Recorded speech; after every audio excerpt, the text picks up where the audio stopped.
এটা সত্যিকার অর্থেই এটা একটা পরিকল্পিত আগুন। দুটো জায়গাতে আগুন লেগেছে, আপনারা দেখেছেন। একটা একই বিল্ডিং এ দুই মাথায় আগুন লাগছে। দুই মাথার আগুন কখনোই আপনারা নিজেরা জানেন, এটার জন্য আপনি মালিবাগ মোড়ের একজন পাগল যিনি বসে থাকেন তাকে জিজ্ঞেস করেন, সে বলবে এটা আগুন লাগিয়ে দেওয়া হয়েছে পরিকল্পিতভাবে। সুতরাং প্রশ্ন হলো যে এই আগুন লাগছে দুই উপদেষ্টা নাহিদ এবং আসিফের তাদের অফিসে এই জায়গায়, এবং তারা যেখানে তাদের, এবং সে বলছে, আসিফ বলছে যে নাহিদ বলছে আমাদের সব পুরে আমরা শেষ। প্রথমে এই আগুনের তীব্র প্রতিবাদ জানাই, এবং এই আগুনের যদি কেউ ক্ষতিগ্রস্ত হয়ে থাকেন তার প্রতি আমার সমবেদনা। কিন্তু বলে রাখি যে we as a country is in trouble right now. We are under siege by the fascist government and the failure of this government. Two things coming together, ladies and gentlemen. অর্থাৎ দুটা গ্রুপের, একটা ব্যর্থতা আর একটা আগ্রাসী মনোভাব, দুইটা গ্রুপের সমন্বয়ে Bangladesh is in trouble right now. এবং আমি বারবার বলছি, আমি ওয়ার্নিং দিচ্ছি, আমার কাজ আছে। আমরা মাঝে মাঝে মনে হয় যে বাংলাদেশকে আমরা ছেড়ে দেই, let it go, যেখানে যেতে পারে, তারপর আমরা বসতে পারি না। কিন্তু আমরা জানি যে বাংলাদেশ ইজ ইন ট্রাবল, এটা জানে কিনা। এবং আজকে আমি আপনাদেরকে একটা উইয়ার্ড জিনিস দেখাবো। আমরা এই জিনিসটা আওয়ামী লীগের অধীনে দেখেছি। আপনাদেরকে আমরা বাংলাদেশের মানুষ বসিয়েছে, কিন্তু আপনারা যা করতেছেন এখন, it's not good sign, it's not good at all. এটা আমি আপনাদেরকে দেখতেই ভাষায় বলতে চাই। আমরা নতুনত্ব চাই, পরিবর্তন চাই। We want a change, but we don't see that change right now. For example, let me begin with my life, ladies and gentlemen, showing something discrepancy. আমরা এই শিক্ষিত মানুষ যারা আমরা মনে করলাম যে আওয়ামী লীগ যারা ছিলেন এরা এনিমেল টাইপের, এরা অযোগ্য অথবা মূর্খ, মূর্খ বলতে ওই ক্ষেত্রে মূর্খ, এরা দ্বারা পরিবর্তন আসবে না। এই জন্যই আমরা সবাই, আপনারা সবাই, বাংলাদেশের মানুষ রক্ত দিল বিদেশে বসে। আমরা এত সময় নষ্ট করে, বা ভারতীয় সাংবাদিক বলছে জয়সঞ্জার আমেরিকা গেছে। আচ্ছা, আমি বলি যে ভাগ্য চাইলে নির্ধারণ করতে পারে না কেউ, তবে we are in trouble. There's a lot of stuff gonna happen to Bangladesh in coming months. I can tell you that. এবং আমি বারবার এটা আপনাদেরকে বলছি, অনুরোধ করতেছি আপনাদেরকে, it's gonna happen for sure. সবচেয়ে খারাপ লেগেছে, আমি দেখেন আপনার আগুন লেগেছে, আমার সবচেয়ে খারাপ লেগেছে যে জিনিসটা, যে পরিবর্তনের জন্য বাংলাদেশের মানুষ যুদ্ধ করেছে আপনার এই নতুন কিছু দেখার জন্য বাংলাদেশে। বাট আমরা কি দেখতেছি আজকে? দেখেন আপনারা, আগুন তো লাগছে, আগুন লাগার সাথে সাথে আপনি দেখেন এই বিষয়গুলো মেনে নিতে পারলাম না। খুবই দুঃখ পেয়েছি এই ঘটনায়। আগুন লাগার ঘটনার সংবাদ সম্মেলন উত্তর কি দিচ্ছেন উপদেষ্টা Rezwana Hasan. It's just weird. Why she has to do that? The Home Secretary advisor is right there. It's supposed to be the chief of fire marshal. Fire, অর্থাৎ কি বলে আমাদেরকে, অগ্নি ফায়ার সার্ভিসের।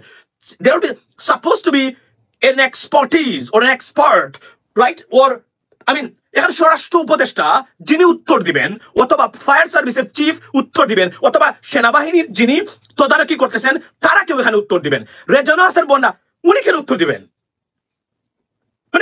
বুঝলাম না বিষয়টা। উনি তো উত্তর দেওয়ার, উনি কি জানেন এই বিষয়গুলো নিয়ে? With due respect, right? আমি বলছি না যে উনি অযোগ্য মানুষ, বাট উনি তো উত্তর দেওয়ার কথা না। উত্তর দিবেন স্বরাষ্ট্র উপদেষ্টা দিবেন, অথবা পুলিশের বড় কেউ দিবেন, ফায়ার সার্ভিসের কেউ দিবেন, সেনাবাহিনীর বিস্ফোরক, এইভাবে এক্সপার্টিস যারা আছে তারা দিবেন। উনি কেন উত্তর দিবেন? এটা আমার কাছে খুব উইয়ার্ড লাগলো, রাইট? What is this? উনি কেন উত্তর দিবেন? কেন স্বরাষ্ট্র উপদেষ্টা এই প্রশ্নগুলোর উত্তর দেওয়ার কি যদি যোগ্য না থাকেন, please go ahead, go step aside. You need to go. I'm sorry, but what the hell is going on in our country, ladies and gentlemen? This is weird, right?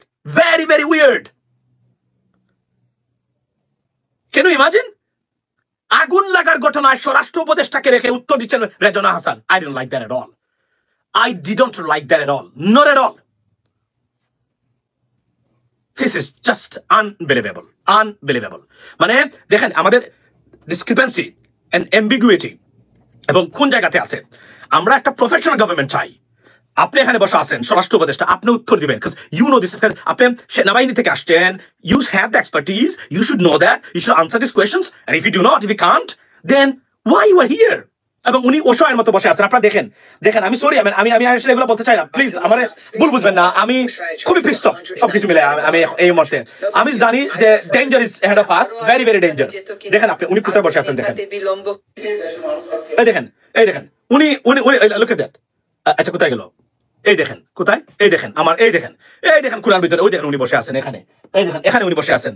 উনি কেন বসে থাকবেন এখানে? উনি তো উত্তর দিবেন, উনি বসে আছেন এখানে। It's just unbelievable, ladies and gentlemen, right? I'm sorry, I can't control myself anymore. This is not good sign. এবং স্বরাষ্ট্র উপদেষ্টা, he needs to go. I'm telling you guys, he needs to go right now. He's completely incompetent, and he's not fit for this purpose. He may be a good gentleman, but an honest gentleman, but he's not for this post. We need someone else. Otherwise, এই দেশকে টিকানো যাবে না ভারত এবং আওয়ামী লীগের কাছ থেকে। আমি আপনাদেরকে দায়িত্বহীন ভাষায় বলতে চাই, এই দেশটা অনেক স্যাক্রিফাইসের বিনিময়ে কিন্তু আমরা ফেসিস্টের কাছ থেকে আমরা কিন্তু আমরা নিয়ে আসছি সবাই মিলে। এবং এরা একটা group of people, completely dysfunctional, disqualified individuals. They're sitting up over there. Not all of them, but many of them. এবং আমি বারবার বলছি যে you need to reshuffle this advisors panel. They're not fit for the purpose. They're not qualified to lead this government right now under this dire and, I mean, like kind of dangerous situation. We are in a fire right now by Awami League and by India. We get to face them, and they're not fit for the purpose. They're not qualified enough to lead this government right now the way that we are looking for. এবং আজকে তারা আপনার কোথায় আপনার এই কি বলছে এটাকে এই কি বলে এটাকে আজকে সচিবালয়ে আগুন লাগছে ভাই, কালকে কোথায় আগুন লাগবে জানেন? প্রধান উপদেষ্টা কার্যালয়ে লাগতে পারে। You never know. জালিপুর সব সরকার করে দিতে পারে। আমি বুঝেছি যে আমরা সচিবালয়ের আগুনটা ইন্টেনশনাল, দে ওয়ান্ট সামথিং, নাকি ইন্ডিয়ানদের প্রিয়। ওয়েল, আই ডোন্ট নো ইন্ডিয়ানদের প্রিয় কিনা, বাট সাউন্ড খুব কম। The high comrade, the high comrade, okay, sound কম। You know what I mean? ভাই আমি তো পিনাকিয়া রিলাস ভাইয়ের মতো হতে পারবো না কথাবার্তার মানে ক্ষেত্রে, তবে সাউন্ড ঠিক আছে, থ্যাংক ইউ, বাট আমি ভেরি ফ্রাস্ট্রেটেড ভাই, আমি very very frustrated right now. No. That's not what we wanted for. That's not what you fought for. That's not why the entire country came together on a one stage, I mean, and giving their lives away. No. This is not the government that we're looking for. This government has failed. This government will be in trouble in coming months. Seriously, they'll be in trouble. Because, I mean, like I said, once President Trump takes office, everything will be changed. আর যারা মনে করেন এসে আমাকে প্রশ্ন করেন ভাই American policy change হয় না, there is no more American policy anymore in the world. It's gone. This time has gone. Now, when President Trump is the president, it look like if President Trump wants the policy is President Trump. There is no American policy anymore. You have no idea because you don't know this about this country. That's why you're talking like kind of textbook comments. It's not anymore textbook comment about America. It's changed everything, ladies and gentlemen. Now it's some completely different world. But one American policy is President Trump policy. If he wants, that's a policy. If he doesn't want, there is no policy. That's the bottom line. So আপনারা জানেন না বলে এই কথাগুলো বলেন, এগুলো পরিবর্তন হয়ে যাবে। আপনি যদি তার একটা উদাহরণ আমি আপনাদেরকে দেই, long standing American policy for NATO, and he doesn't want that. Think about that. Canada, President Trudeau কে নিয়ে বলছেন 125% ট্যারিফ দিয়ে দেব, অথচ Canada is one of the long standing ally of the United States, and they কোনোদিনই কানাডার সাথে সম্পর্কের ক্ষেত্রে কোন প্রশ্নই উঠে না আমেরিকা থেকে, সেটা উনি পরিবর্তন করে দিচ্ছেন। উনি বলছেন let's Canada join to the union, I mean America, and we'll make you the governor of the United States, sorry, the Canada. So it's just unbelievable. He wants Panama Canal. Guys, like I said, that it's different. So there is no American policy. The policy depends on what President Trump wants. If he doesn't want, there is no policy. If he wants, there are some policies. That's the bottom line. So এটা আমি বলতে চাই আপনাদেরকে, listen German, এবং খুবই দুঃখ লাগে এই যে ঘটনাগুলো দেখার পরে। আমি সরি, আমি very disappointed, and I'm disgusted. I am appalled by what the fuck we see in the government right now. They need to change this. If they do not change, we will turn our position upside down. I can tell you that. And you can't face that. When we will change our position, you are in trouble as a government. I'm telling you today. Fix the fucking problem, right? The Swarashtra Upadeshta, আমি আপনাকে বলছি, with due respect, you're not fit for the purpose. You need to go. You have no idea. I mean, helpless gentlemen. Swarashtra Upadeshta is supposed to be an Iron Man right now. Under these circumstances, Iron Man. You understand what Iron Man means? কথাবার্তা হবে জঘন্য, মানে তার কথা শোনার পরে, politely তার বক্তব্যের ধরন শোনার পরে আওয়ামী লীগের ষড়যন্ত্রকারীরা দূরে থাকবে, তাদের তার নির্গুম রাত কাটাবে। উনার বক্তব্য শুনলে বলে, he's sleeping right now. He has a chronic dysentery every single time. That's what Iron Fist has. And এটা কি, মানে আমি সরি, আমি সমালোচনা করতে চাই না এভাবে, কিন্তু it's just our country is gonna go. We're gonna be failed. And this time, if India can take over Bangladesh, no more Bangladesh. That's the bottom line. I'm giving you warning, ladies and gentlemen. I'm gonna go, because আমি এখন যদি বেশি লাইফটা যদি লম্বা করি, তাহলে আমি কিন্তু এখন মানে একটা খারাপ পজিশন তৈরি হবে আমার কথাবার্তাতে। I don't want that. That's why I'm leaving right now. I mean, I cannot talk anymore about this because I see this. He's not qualified to be the home advisor right now. He needs to go right now. He needs to go. এবং উপদেষ্টা পরিষদ change করেন, আপনারা বসে থাকলেন এখানে। কি একটা অবস্থা, মানে যা ইচ্ছা তাই, মানে আপনি এত হর্ন নিয়ে কি This country is right now is on the verge to be failed forever. কোনো জায়গা থেকে কোনো, when you are in charge of the government, your speech, your statement is the half things done. Yes. একজন সরকারের স্বরাষ্ট্রমন্ত্রীর কথাবার্তার ধরন হবে এমন যে ক্রিমিনালরা তার কথা শুনে ভয় পাবে। এবং আমাদের স্বরাষ্ট্রমন্ত্রী খালি করে উনি বারবার কিছুক্ষণ পরে আর উনি কি একটা অবস্থা, না, this that country's got fucked. It's got fucked. We fucked as a country. We gone. এবং আপনি কল্পনা করতে পারবেন না, আমি গতকালকে রাত্রে বলেছি, আমি প্রত্যেকটা জায়গায় দেখেছি আওয়ামী লীগের প্রত্যেকটা অফিসার এখন বসে আছে। এরা কি আপনার কথা শুনবে? এরা কি চাইবে আপনি পাস করেন? এরা চাইবে আপনার জন্য ফেল করেন প্রতি মুহূর্তে, এরা চাইবে এবং তারা চায় এটা। আমি নিজে ভিকটিম। আমি একটা জায়গাতে গেছিলাম, তারা চাইলে আমাকে কাজটা করে দিতে পারতো, এটা আমি খুশি থাকতাম। তারা চেয়েছে যে গভর্নমেন্ট যেন আমি যেন গভর্নমেন্টের উপর ক্ষিপ্ত হই। আমি বুঝেছি সেটা, আমি বুঝেছি একদম। এই জন্য আমি যেহেতু আমি মনে করি আমি সেন্সেবল একজন ইন্ডিভিজুয়াল, সো আমি যেহেতু দেশকে ভালোবাসি, আমি কোনো সরকারের দালালি বা সরকারের পক্ষের লোক নই, আমি দেশকে ভালোবাসি। Countries above all of us, so countries interest, right? সুতরাং আমি তো মানে ধরেন অন্য যারা আছেন আমাদের মানে ইউটিউবার যারা আছেন, একটা সুযোগ না পাইলে সেই তারা জাল একদম জেনে দেন অনলাইনে সবার বিরুদ্ধে। তাদের মনে রাখবেন অনেকে আছেন যারা কথাবার্তা বলেন দেশের পক্ষে, বেশিরভাগই তাদের ব্যক্তিগত না পাওয়া খুব থেকে। আমি কিন্তু I am not in a position, I am not like that, okay? So আমি সবার আগে মনে করি দেশের স্বার্থ, দেশটা সবার আগে বড়। আমি যদি ব্যক্তিগতভাবে একটা কোনো ধরনের একটা কিছু না পাই, সো হোয়াট? মানে আমার, since we love the country and we want the betterment of our country and the people, so it is to me my country's interest is paramount. It's not my self-interest, right? So that's the one, my ladies and gentlemen. এবং আমি এটুকু বলি আপনাদেরকে, I am disgusted, I am appalled, and I am very very disappointed. And আমি চলে যাচ্ছি ভাই, আমি এর চেয়ে বেশি কথা বলতেই পারবো না। আমি মনে করি স্বরাষ্ট্র উপদেষ্টা থেকে শুরু করে স্বরাষ্ট্র মন্ত্রণালয়ের সিরিয়াস চেক আপ দরকার। If you do not do that, you're gonna be failed, and it's not you going to be failed. You fail, making us fail too. The entire country will be failed. This is just unbelievable.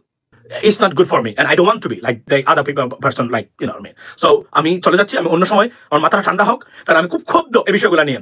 এগুলা কেন হয় আমরা খুব ভালো করে জানি। মনে রাখবেন, বাংলাদেশের মধ্যে যত সোশ্যাল মিডিয়াতে আছে, I have an unique qualifications. Sorry, সুতরাং আমি এই বিষয়গুলো জানি, জাজ করতে পারি। আমি বুঝি যে এগুলা, শুনেন, ক্রিমিনাল যখন ক্রাইম করে তার সাইকোলজিক্যাল সেন্টিমেন্টটা সবার আগে, সে মনে করে ক্রাইম করে he can get way with this crime. যখন সে মনে করে যে এই এরিয়াতে আমি ক্রাইম করলে বা এই ক্রাইমটা করলে এই মুহূর্তে বা সময়, momentum and place or person, তিনটা জিনিস ক্রিমিনালরা সংঘবদ্ধ সিরিয়াস ইন্টারন্যাশনাল ক্রিমিনাল যারা, তারা যাচাই করে প্রথমে তিনটা জিনিস। একটা হচ্ছে place, timing and the person. এই তিনটা জিনিস অনুকূলে থাকলে তারা ক্রাইম করার জন্য তারা 80% এগিয়ে যায়। এই তিনটা যদি অনুকূলে না থাকে, ক্রাইম করার আগে তারা 100বার চিন্তা করে। আর আমাদের এখানে যা হচ্ছে, তিনটা জিনিসই তাদের অনুকূলে, place, timing and the individual person. They are in their favor. Now I'm not saying like they want them to be committed to commit a crime, but their failures encourage them to commit their crimes. And why? Because they know they can get away with these crimes. That's the bottom line, right? এটা আমি বলতে চাই। আমি শ্যামলদার মতো বলছি, have a relax, see you not for mine, that's it. Thank you guys, be blessed and have a good night. কারণ আমি কোনোভাবেই মনে করি না এই সরকার কোনোভাবেই আর সাস্টেন করতে পারবে, এবং সাস্টেন করা উচিত। কারণ এই সরকারের আমি যা দেখতেছি বর্তমানে, প্রত্যেকটা উপদেষ্টার মধ্যে প্রবলেম। এরা কোনোভাবেই যোগ্যতা নাই যে এখন এই সরকারকে তারা লিড দিতে পারবে। তারা, this is the fucking bullshit. We fought for 12 years. আমরা পৃথিবীর যে যে জায়গা থেকে এই সরকারের বিরুদ্ধে, ফ্যাসিস্টের বিরুদ্ধে আমরা যোগাযোগ করেছি, আমাদের সময় নষ্ট করে এরা স্বপ্ন দেখে নাই, কতদিন কোথায় বলতে পারে না এদের সাথে। Sorry for my language, but এখন আজকে আপনারা যা ইচ্ছা তাই শুরু করে দিলেন। এটা কেমন কথা? আজকে আপনারা এত সুন্দর মানে মানুষের সাপোর্ট আছে, একটা দেশকে ফিক্স করে যাবেন। আপনারা কি মনে করেন আওয়ামী লীগের কি আপনাদের বিরুদ্ধে কেউ অসন্তুষ্ট হবে পরবর্তী সময় যদি আপনাদেরকে ধরে নিয়ে যায়? এইভাবে আপনারা দেশকে ঠিক করতে পারবেন না। আমি একটু আগে দিয়েছিলাম একটা পোস্ট দিয়েছিলাম, ফিদল কেস্ট্রো কি বলেছেন, যে যারা বিপ্লবীরা যদি আপনার কি হয়, এই যে এই একটা পোস্ট দিয়েছিলাম আমি একটু আগে ইউটিউবে, তাদের সরি আমি আসলে বিশ্বাস করেন আমি খুবই ডিসঅ্যাপয়েন্টেড। আমি মনে করি যে আমি আর কথা না বলা ভালো, কারণ আমি যদি কথা বলি তাহলে আমি হয়তো বা আউট অফ কন্ট্রোল হয়ে যেতে পারি। লিসেন জার্মান, ভালো থাকবেন আপনারা। আর আমি মানে আল্লাহ হাফেজ। I don't see the good sign of the government. This government will be failed very badly in coming months, very badly. I can tell you that, because তারা কোনো অবস্থাতেই কোনো জায়গাতে একটা প্রশাসন, তার সচিবালয় চেঞ্জ করতে পারেন নাই, তার স্বরাষ্ট্র মন্ত্রণালয় চেঞ্জ করতে পারেন নাই। এই জায়গাগুলোতে এভাবে রেখে আইন মানে পুলিশ এভাবে জায়গা মতো রেখে, গোয়েন্দা বাহিনী জায়গা মতো রেখে আপনি ফিক্স করবেন এই দেশ? 14 গোষ্ঠী আমলিগ রাইকে কি সচিবালয় চালাইতে হবে? আজকে তো 7 নম্বরে ধরছে, পরশুদিনকে 8 নম্বরে, তারপরে 9 নম্বরে, তারপরে ইউনুসের মাথার চুল ফোরাই দিবে। 99.9% গ্যারান্টি দিলাম, ওয়ারেন্টি না। এখানে তদন্তের পরে আপনি আমাকে স্মরণ করবেন, এইটা আওয়ামী লীগের দোসরেরা মিনিমাম 10 কোটি টাকা দিয়া যে তুই এনে চাকরি করলে সারা জীবনে পেনশন সহ পাবি 1 কোটি, আমি তোরে 10 কোটি দিলাম, তুই এই কাজটা কর। আপনারা বলতে পারেন ও ভাই যাই করে আওয়ামী লীগ, আওয়ামী লীগে করলে কি আমি কি মামার নাম কমু? করে তো আওয়ামী লীগে। আর বিএনপির হুঁশিয়ারি করে বলতে চাই, আওয়ামী লীগের দালালি করলে 18 সালে 6 সিট পাইছেন, এবার কিন্তু 0 সিট পাবেন। অঙ্কটা খুবই সহজ, সিম্পল একটা অঙ্ক, সরল অঙ্ক। যে বঙ্গ মার্কেট এখান থেকে বেশি দূরে না, এই বঙ্গ মার্কেটে আওয়ামী লীগের আমলে কেমনে আগুনটা ধরছিল ঠিক রাইতের, আর আজকেও এখানে ভোর রাতের তাবলিগের ওই যে 2 গ্রুপ হেডে 3টা 3:30টার ঘটনা, সব কিন্তু যোগসূত্রে মেলে। এরপরে কৃষি মার্কেট, আমি যেখানে থাকি মোহাম্মদপুর, সেখানেও কিন্তু ওই রাত 3টার পরের ঘটনা। তার মানে এখানে এমন একটা চক্র আছে যারা রাতের অন্ধকারে এই দেশটারে লুটে পুটে তো খাইছে, যার একটু অস্তিত্ব আছে, এই দেশটাকে মুছে ফেলতে চায় মানচিত্র থেকে, এবং এই দেশটাকে ভারতের মানচিত্রে ঢুকাইতে চায়। অঙ্কটা খুবই সহজ। যারা নাকি ইতিপূর্বে আওয়ামী লীগের আমলে বিভিন্ন মার্কেটে, বেগুনবাড়ি, ওই বঙ্গ মার্কেট, মোহাম্মদপুর কৃষি মার্কেটে যারা যারা আগুন ধরাইছিল, তারা কিন্তু বড় কোনো নেতা না, নেতাদের চামচা। তারা বড় একটা অ্যামাউন্টের লোভে তারা এই কাজটা করে দেয় তাদের দলীয় স্বার্থে। হাসিনা কোনো কায়দায় সচিবালয়ে ঢুকতে পারতেছে না, তার দোষরেরা এখন কিভাবে এখানে একটা অরাজকতা করে আবার নতুন করে ঢুকবে। আপনারা বলতে পারেন ও ভাই যাই করে আওয়ামী লীগ, আওয়ামী লীগে করলে কি আমি কি মামার নাম কমু? করে তো আওয়ামী লীগে। এই যাই ঘটাইতেছে দেশটারে, এখানে আনসার লীগ করিয়া এই আনসার লীগেরা এনে ধরা খাইছে না, অরাজকতা করতে চাইছে। ওরা কয় দুনিয়াতে আওয়ামী লীগ, পরকালে তাবলীগ, এই কথা কয়। তার মানে এই আলেমপন্থী বলেন আর জুবাইরপন্থী বলেন আর সাতপন্থী বলেন, এই সব পন্থী কিন্তু আওয়ামী লীগের দোষর বেশি। 99.99% গ্যারান্টি দিলাম, ওয়ারেন্টি না। এখানে তদন্তের পরে আপনি আমাকে স্মরণ করবেন, এইটা আওয়ামী লীগের দোসরেরা মিনিমাম 10 কোটি টাকা দিয়া যে তুই এনে চাকরি করলে সারা জীবনে পেনশন সহ পাবি 1 কোটি, আমি তোরে 10 কোটি দিলাম, তুই এই কাজটা কর। এই খুনি হাসিনা এইগুলি করার জন্য খুবই উনি মৌসুমীকেও হার মানে দেয়। উনি এইটাই করাইছে ইন্ডিয়া থেকে রোয়ার মাধ্যমে। এইখানে যারা আওয়ামী লীগের লোক চাকরি করে তাদের বায়োডাটা, সিবি, তাদেরকে ডিএনএ টেস্ট করলে দেখা যাবে সচিবালয়ে এখনও কোনো বিএনপির তেমন কোনো লোক নেতা নাই, এখানে জামাতের তেমন কোনো নেতা নাই। আগে আওয়ামী লীগের লোক ছিল এই ইনুস আর নজরুল, আসিফ নজরুল আইয়া, ডক্টর ইনুস আইয়া, আর 14 গোষ্ঠী আওয়ামী লীগ রাইকে কি সচিবালয় চালাই দেবে? আজকে তো 7 নম্বরে ধরছে, পরশুদিনকে 8 নম্বরে, তারপরে 9 নম্বরে, তারপরে ইনুসের মাথার চুল ফোরাই দিবে। আর বিএনপির হুঁশিয়ারি করে বলতে চাই, আওয়ামী লীগের দালালি করলে 18 সালে 6 সিট পাইছেন, এবার কিন্তু 0 সিট পাবেন। আওয়ামী লীগের ভারত বিরোধী হন, আপনারা 200 উপরে সিট পাবেন। আর যদি আওয়ামী লীগের বিরোধী করেন, এর 0 সিটে আপনারা পরাজিত হবে। আমাদের এই সংগ্রামটা, আমাদের এই বিপ্লবটা, আমাদের আন্দোলনটা সফল হলেও আমরা এখনো ব্যর্থ।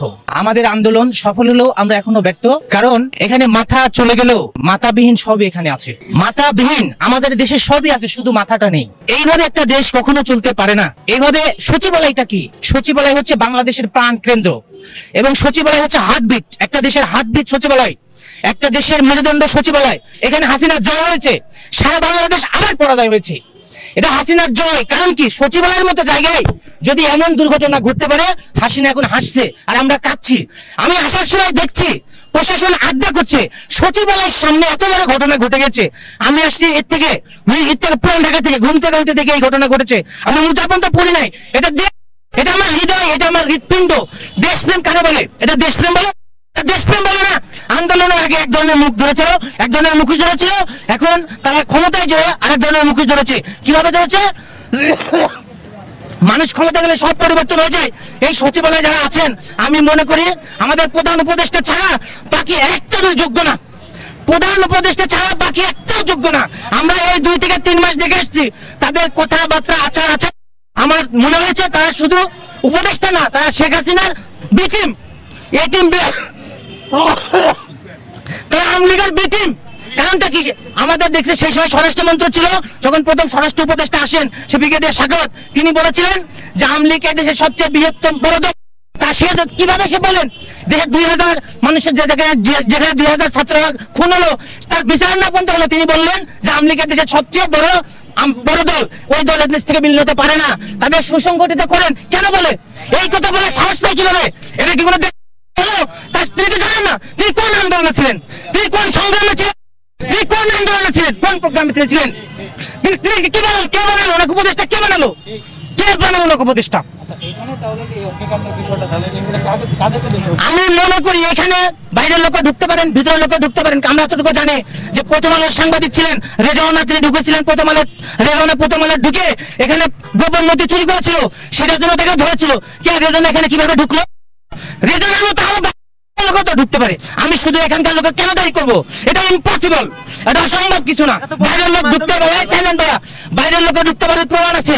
কারণ এর আগে রেজাউল ঢুকেছিলেন, রেজাউল ঢুকে ইন্ডিয়ার সাথে, চীনের সাথে এবং রাশিয়ার সাথে আমাদের যে ভ্যাকসিনের জন্য, আমাদের করোনা ভ্যাকসিনের জন্য যে করেছিলেন, সেই সময়কার হচ্ছে স্বাস্থ্যমন্ত্রী ছিল, স্বাস্থ্যমন্ত্রী সেই সময়কার নামটা ভুলে গেলাম, সেই স্বাস্থ্যমন্ত্রী বলেছিলেন যে হচ্ছে যে আমাদের দেশে আমরা রাশিয়া এবং চীনের সাথে যে ভ্যাকসিনের চুক্তি করেছি, এই চুক্তির নথিরে যারা চুরি করেছিলেন।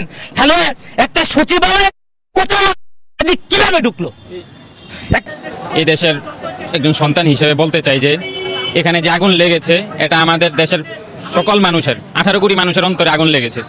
এখানে কিছু মানুষ দোষর, যারা দেশে থাকে, দেশেরটা খায়, দেশের হাওয়া বাতাস খেয়েও তারা দেশকে ভালোবাসে না। তারা যারা দেশের দোষর, টাকার বিনিময়ে তাদেরকে আশ্রয় দেয়, প্রশ্রয় দেয়। এই যে 24-এর যে গণ অভ্যুত্থান হলো, এখানে সর্বশ্রেণী, যে কোনো শ্রেণী বলেন, ছাত্র, যুব সমাজ, রিক্সাওয়ালা, যেই সবার অবদান ছিল। অনেকভাবে আমরা জানবো যে এই গুলির সামনেও অনেক রিক্সাওয়ালা, বিভিন্ন পেশার মানুষ নেমে এসেছে রাস্তায় একমাত্র ছাত্রদের দেশের স্বার্থে, যে এই ফেসিস্টকে কিভাবে সরানো যায়। এই জন্য এখন আমরা বলতে চাই যে এই গণ অভ্যুত্থানের পরে যে সরকার গঠন হয়েছে, অন্তর্বর্তীকালীন সরকার, এখানে যাদের মাধ্যমে গণ অভ্যুত্থান হলো, এর মধ্যে বিশাল একটা অবদান ছিল ছাত্রদের, ছাত্র সমাজের। এই সরকার উপদেষ্টাদের গঠন করার সময় ছাত্রদের কোনো উপস্থিতি সেখানে ছিল না, তাদের থেকে কোনো কথা নেওয়া হয় নাই। এবং এই পুরো বাংলাদেশের যে 18 কোটি মানুষ, এদের থেকে বিশেষ করে যারা প্রবাসে আছে, তাদের যে একটা অনুদান, তাদের যে একটা অবদান, এটা কখনোই ভুলার নয়। প্রত্যেক শ্রেণী আজকে আমরা নির্যাতিত হচ্ছি একমাত্র কিছু সামান্য অসৎ লোকের কারণে। যে 16-17 বছর যে ফেসিস্ট ছিল, তারা এই দেশের সর্বমহলের, সর্বশ্রেণীর লোকের উপর জুলুম করেছে। বিশেষ করে জামাত, এই অগ্নিকাণ্ডটার পিছনে আমি বলবো যে বর্তমানে আওয়ামী লীগ সরকারকে দায়ী করলে হবে না। যারা ফেসিস্ট ছিল, এদের সাথে যারা বর্তমানে উপদেষ্টা আছেন, সবই তাদের দোষর। তারা যে ধরনের অপকর্ম করেছে 16-17 বছর, তাদেরকে আইনের আওতায় একজনকে আনা হয় নাই। দেখেন, যত ক্যান্টনমেন্টে 600-700 জনের মতো লোক ছিল যারা আশ্রয় ছিল এবং তারা এখনো নিরাপদ, তাদেরকে অনেকে বর্ডার পার করে বাহিরে পাঠানো হয়েছে। এছাড়াও বাংলাদেশে বর্তমানে যারা অবস্থানরত আছে, ছাত্রলীগ বলেন, যুবলীগ, বিভিন্ন দলের, তাদের দোষর, তারা একজন আইনের আওতায় আসে নাই, তাদেরকে কোনো ধরনের শাস্তি প্রয়োগ করা হচ্ছে না। বরঞ্চ যারা এর প্রতিবাদ করে, তারা বিভিন্ন জায়গায় হতাহতের ঘটনার সম্মুখীন হচ্ছে। এবং আমি বলতে চাচ্ছি যে এই আমি বলবো উপদেষ্টা আছে, যারা বিএনপির উপরস্থ লোক আছে, বেশিরভাগই ধরা যায় যে তারা আওয়ামী লীগদের কাছে টাকার বিনিময়ে ধরা যায় যে বিক্রি হওয়ার মতো। কারণ তাদের সাথে আওয়ামী লীগদের উঠা বসা, তারা আওয়ামী লীগরা এত 16-17 বছর যে এত দুষ করছে, এত গণহত্যা চালাইছে, গুম খুমের সাথে এত জড়িত ছিল, তারা এগুলো মুখ দিয়ে বলে না। তারা শুধু নির্বাচন, আরে নির্বাচন দিয়ে তো দেশ উন্নত হয় না। দেশ উন্নত হয় দেশের, এখানে উপদেষ্টাও বলেন, যারা আওয়ামী লীগের দোষর আছে, সচিব আছে, বিভিন্ন কর্ম আছে, উচ্চপদস্থ লোক আছে, এই 16 যারা কর্মরত ছিল, এবং বিএনপির উপরস্থ যারা নাকি বর্তমানে ধরা যায় যে তাদের দোষর, তারাও এর সাথে। কারণ তাহলে এত সাহস তারা পায় না। এই 4-5 মাসে একজনকেও আইনের আওতায় আনা হয় নাই। বরঞ্চ বিএনপির লোকেরা অনেক সমাবেশ করে, কিন্তু এরকম কোনো সমাবেশ করে নাই, জামাতের লোকেরা এমন কোনো সমাবেশ করে নাই যে যার মাধ্যমে যারা নাকি 16-17 বছরে এত গণহত্যা, গুম খুনের সাথে জড়িত ছিল, তাদেরকে আইনের আওতায় আনা হোক। তাহলে একটা দেশ, যারা নাকি অপরাধী, তাদেরকে যদি বিচার না করা হয়, তাহলে এই দেশকে কিভাবে আমরা একটা সুশীল দেশ দেখতে পাবো? অবশ্যই নির্বাচন হবে, আবার সেই জুলুম কায়েম হবে। এখানে গণতন্ত্র বলতে আমি গণতন্ত্র বুঝি না, এখানে একটা জুলুমতন্ত্র। কারণ গণতন্ত্র তো এটাই, যেখানে নির্বিচারে সবাই নিজের অধিকার পাবে, নিজের অধিকার ব্যক্ত করতে পারবে এবং রাষ্ট্রের মধ্যে নিরাপত্তার সাথে চলতে পারবে। এটা হচ্ছে না, মানুষ ঠিকমতো ভোট দিতে পারছে না, সবাই সবার অধিকার পাচ্ছে না। শিক্ষার মধ্যে সর্বক্ষেত্রে আমরা দেখছি যে একটা অবহেলার শিকার কিছু সমাজ, যারা নাকি উচ্চপদস্থ, তারাই কোটি কোটি টাকার মালিক হয়ে যাচ্ছে, আর বাকি সমস্ত শ্রেণীর লোকেরা আজকে জুলুমের শিকার হচ্ছে। ঘটনার দায় বলতে গেলে আপনি যদি একটা সূক্ষ্ম বিষয় চিন্তা করেন, সচিবালয় বাংলাদেশের গুরুত্বপূর্ণ একটা ইনস্টিটিউট বা একটা জায়গা, সেই জায়গায় আমি সহজে প্রবেশ করতে পারবো না। আপনাকে হাই সিকিউরিটির মাধ্যমে আপনাকে ফুল চেক আপ করে সেখানে প্রবেশ করানো হয়। তাহলে এখানে ভিতরের কোনো ব্যক্তি যদি এটার সাথে সম্পৃক্ত না থাকে, তাহলে কি আপনি এখানে সচিবালয়ে ঢুকে কি আগুনটা লাগাইছি? নাহিদ ভাই, আমাদের আন্দোলনের মূল যে কেন্দ্রীয় সমন্বয়ক, ওনারা আমাদের উপদেষ্টা, কেন ওনাদের আগুন লাগতে, অন্যান্য উপদেষ্টা ঘটেছে, ঘটনা তো ঘটলো না। তাই এরকম সিকিউরিটির মধ্যে থাকা সত্ত্বেও কিভাবে সেখানে আগুন লাগলো? তদন্ত কমিটি গঠন করে সর্বপ্রথম যে আগে থেকে আওয়ামী লীগের নিয়োগপ্রাপ্ত যে মানুষগুলো, যে ব্যক্তিগুলো আছে, ওগুলো তদন্ত করা হোক, যাচাই বাছাই করা হোক। আর পুরুষ তো পাল্টাইছে, কিন্তু ভিতরের বিষয়গুলোকে পাল্টানো দরকার। পুরো দেশটার মধ্যে শিকড় সহ উদ্ধারণ করতে হবে। আপনি যদি শিকড় যদি উদ্ধারণ না করেন, উপড়ে না করেন গাছে, ওখান থেকে কিন্তু যে শাখা প্রশাখা গজাবে, আবার নতুন গাছ সৃষ্টি হবে। আমরা এখন গাছটা কেটেছি, শিকড় কিন্তু এখন সাধারণ শিক্ষার্থী, আমরা যারা জুলাই বিপ্লবে রক্ত দিয়েছি, আমরা সাধারণ শিক্ষার্থীর দাবি দেওয়া এবং নিয়মতান্ত্রিক আন্দোলনকে সমর্থন করা হোক, আমাদের যৌক্তিক দাবিগুলো নেওয়া হোক, আমাদের মতামতগুলো গ্রহণ করা হোক, সেগুলোকে অ্যানালাইজ করে ব্যাখ্যা করে একটা তদন্ত কমিটি গঠন করে দেশটাকে একটা সুন্দর এবং একটা নতুন দিগন্তে করা হোক। সচিবালয়ের মতো একটা জায়গায় আমাদের সরকারকে অবশ্যই ধরার কথা, যে সরকারকে এই বিষয়টা যে অ্যাওয়ার্ড করে দিচ্ছে, যে দেখেন এখনো যে ভিতরে অনেক ষড়যন্ত্রকারী এখনো আছে, তারা শিকড় কিন্তু এখনো উপরে যায় নাই। শিকড় উপরে গেলুন, তারপরে কিন্তু সবকিছু আসলে সমাধান। কাজ করতে ব্যর্থ হয় এরকম একটা গুরুত্বপূর্ণ জায়গায় যদি একটা ষড়যন্ত্র যদি বাধা দিয়ে ব্যর্থ হয়, তাহলে ওনার তো পদত্যাগ করার কোনো উপায় থাকে না। আমাদের সমস্যা নেই, আমরা সকল ন্যায়ের পক্ষে